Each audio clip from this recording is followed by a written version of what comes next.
Everest জয়ী প্রথম অসামরিক বাঙালি বাঁকুড়ার শুশুনিয়াতে।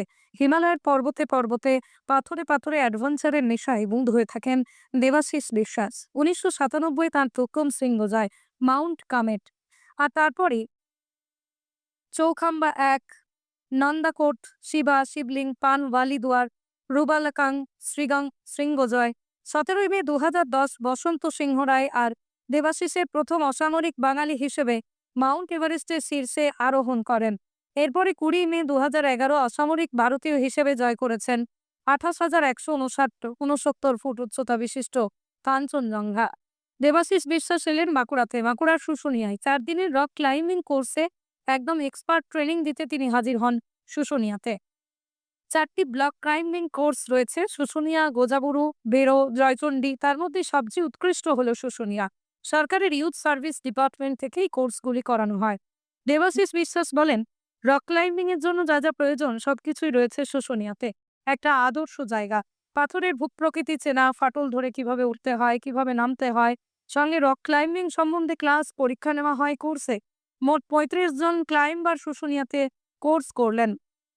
শুধুমাত্র পাহাড়ে ওঠায় নয়, পাহাড়ে চড়া ছাড়াও রয়েছে পরিবেশ সম্বন্ধে সচেতনতা।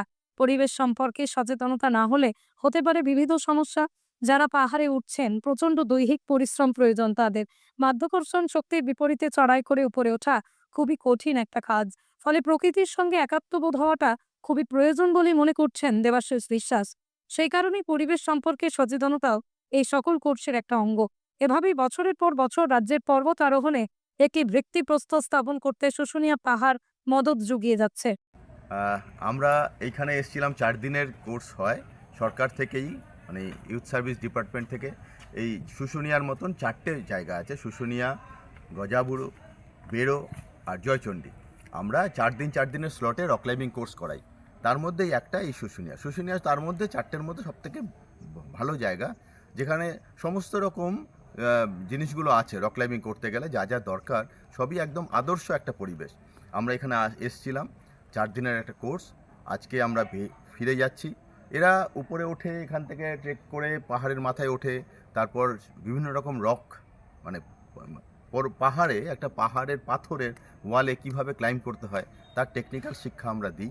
বিভিন্ন রকম হয়, কিছু কিছু হালকা গ্রেডিয়েন্ট থাকে, হালকা ঢালের, সেটা আমরা হেঁটে উঠতে পারি। কিছুতে হাত পা ধরে উঠতে হয়, কিছু কিছু টেকনিক্যাল জিনিস ব্যবহার করতে হয়। তো আমরা সমস্ত রকম শিক্ষা এখানে দিই। অনেক রকম ক্র্যাক থাকে, ফাটল, সেই ফাটল, পাথরের দুটো ফাটলের মাঝখান দিয়ে কী করে উঠতে হয় সেসব শেখাই, কী করে নেমে আসতে হয় সেসব শেখাই। তারপরে তাদের একটা ছোট্ট করে ক্লাস নেওয়া হয়, তাদের একটা পরীক্ষা হয়।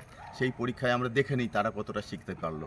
আর একটু বেটার মানুষ কিভাবে হয়, একটু পরিবেশ সম্বন্ধে একটু সচেতনতা বাড়াই। চারপাশটা আরও কী করে সবুজ থাকে, পরিবেশটা কী করে আরও আগের মতন সুন্দর হয়ে যায়, আর যেন খারাপ না হয়, এই সমস্ত কিছু আমরা এর মধ্যে ছিলাম। প্রায় 35-36 জন এসেছিলাম। আরও বড় টিমও হয়। এখন অনেক পরীক্ষার জন্য অনেক স্কুলের বাচ্চাদের আমরা নিয়ে আসতে পারিনি, না হলে সাধারণত 50 থেকে 70 জন নিয়ে আমরা ছেলেমেয়েরা আমরা একটা নিয়ম করেই দিয়েছি যে যারা যাবে তারা যেন স্থানীয় অন্তত 2-4 জন 5 জনকে নিয়ে নেয়। তাতে কী হবে, সামাজিক মেলবন্ধনটা ঘটে। আমরা এখানে আসি, এখান থেকে ঘুরে চলে যাই, আমরা জানিই না এই গ্রামের ছেলেমেয়েরা কী করে বড় হচ্ছে, এখানকার পরিবেশ, এরা এদের জীবিকা, এরা কি করে এদের মানে কালচার। তো আমরা একসঙ্গে মেশানোর চেষ্টা করি।